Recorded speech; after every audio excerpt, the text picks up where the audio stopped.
Seth David here from the world famous Nerd Enterprises Incorporated, bringing to you part 7, the final part of my series called Extreme Bookmarking, how to manage all of those apps. And part 7 deals with NoteJoy. Now, if you're a note taker, if you love digital notebooks, then you're going to love NoteJoy for this purpose. Now, some of you may, if you're using Evernote, might do this in Evernote, but I love NoteJoy so much more than I love Evernote. It's just Evernote got to be, it was like the app was trying to do too many things and it got very clunky and confusing for me.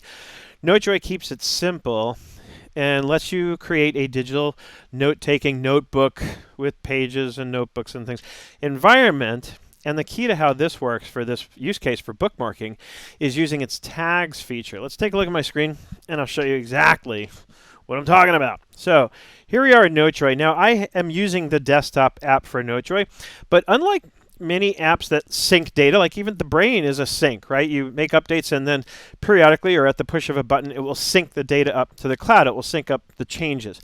This is more of a stream, kind of like how Google Drive file stream works. When you make a change, you're making it in real time. You're basically, even though you're using a desktop app here, you're kind of tapping into through a window to its home location. In other words, nothing has to be synced. I make a change here, it's there. It's already there living in the cloud, right? So the desktop app just gives you a nice user experience that's making the updates directly in the cloud. So how does this work? Like I said, it's a notebook, note-taking system. So I have these different note-taking areas that I've created, such as Nerd Enterprises, Inc. And I created this kind of section called Apps, and then a notebook called ClickUp. So this might be where I'd put a lot of my ClickUp URLs that I want to access often. Here's Bilby's, right? So this takes me to bilbys.com. Okay, and then these are other Bilby's related notes that I've created. Okay, then I have clients over here, and so I have client X. Okay, and what I've done here is I've created a note here called client X ClickUp bookmarks. Notice the bookmark word in the note is hashtagged, right? And it's in the title, but you can also put the hashtag in the body of the note. It works perfectly. I've tested it. Okay, and what that does, as soon as I create a hashtag like this on a note, is that's how NoteJoy recognizes tags. And if it's not already there, it will create the tag for you here. And so this is how this is, kind of geometric in nature, because using the tag mechanism, I can now cross-index all of my notes using the bookmarks tags across every other location in NoteJoy. So it's a way of linking things so I don't duplicate things that I shouldn't have to duplicate, that I can bring them together kind of in one place. And NoteJoy has a really good search here, so I could search here for something specific that I'm looking for. Right, so notice here I put the tags, it's not in the title, it's in the body, and actually I use multiple tags, bookmarks and Mighty Networks, right? So I can find it either way, right? I go to the Mighty Networks tag, I'll find the exact same note in both places. So again, just depending, because I don't know ahead of time how I might come to look for something later on. So I give myself multiple ways of accessing the same thing because the brain is geometric, right? Today I might think of bookmarks and look to approach it from there. Tomorrow I might be thinking about how I need to get into Mighty Networks, and then I'll want to approach and get the same links, same access to the same links from there. So some of you might be looking at this, frankly, and thinking, okay, it seems a little clunky. But if you're a note taker, if you like to provide a lot of context around your links and anything else that you do, then this is going to make a lot of sense for you.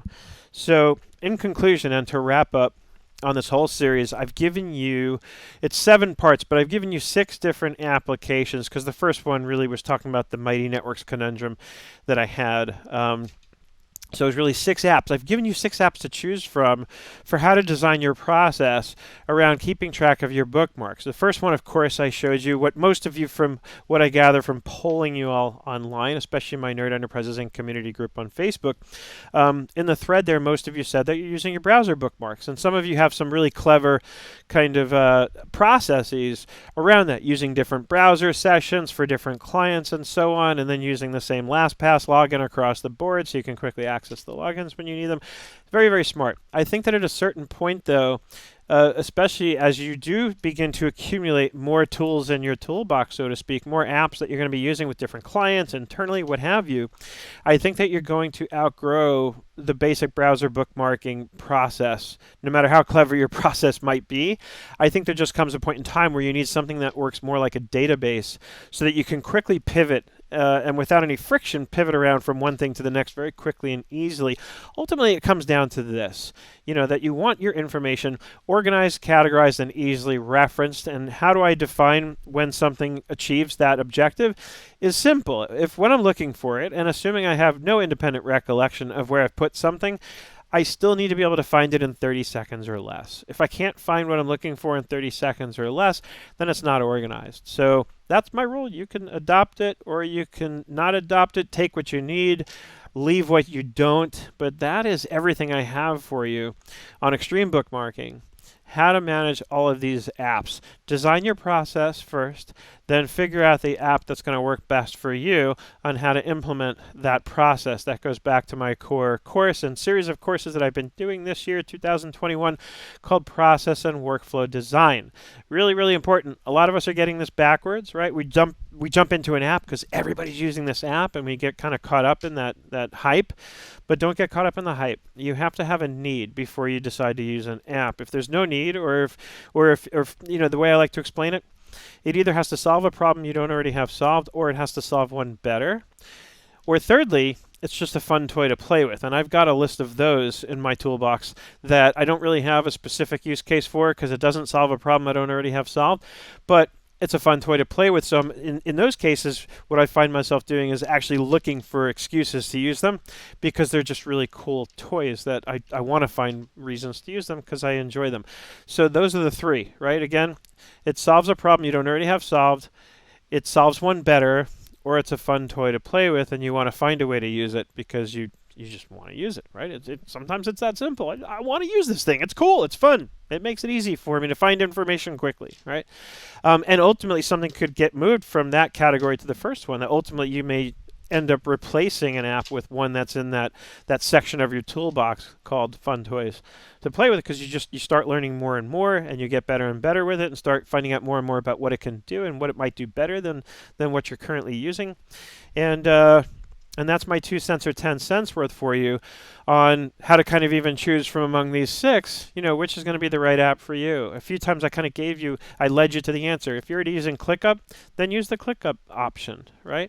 If you love any of these tools in terms of the way they're laid out based on what you've seen here so far, then try one, right? Try it, see how it works. The acid test is putting real live data in it and actually putting it to use and seeing if it works for you or not.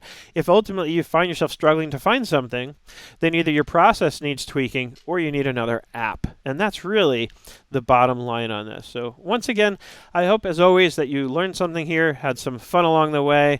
I hope you got a ton out of this, and we'll see you in the next video series or something that I do. If you do have any questions, I'm easy to find on the internet. Just search me out, Seth David, Nerd Enterprises Incorporated, nerdenterprises.com. Search Nerd Enterprises on just about any social network, and I guarantee you'll have no trouble finding me wherever you're looking. And I look forward to getting your questions, concerns, comments, and feedback, and I hope you're having an absolutely fantastic day, and I look forward to seeing you on the web.